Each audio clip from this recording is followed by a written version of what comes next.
Welcome to Luca is a Billionaire, where the only thing I invest in is your answers.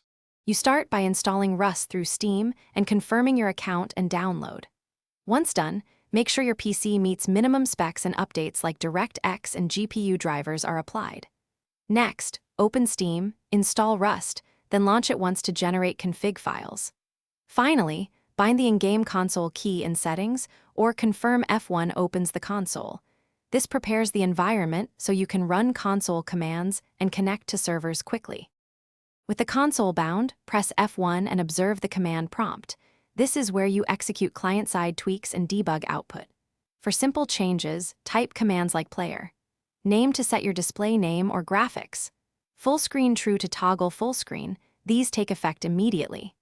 If you need server-level control, learn the server Archon workflow or use server-specific command prefixes because those commands require admin access. Keep an eye on command feedback for errors. To finish, persist any custom settings by saving edited CFG files in your Steam user data or the Rust config folder. This ensures they survive updates.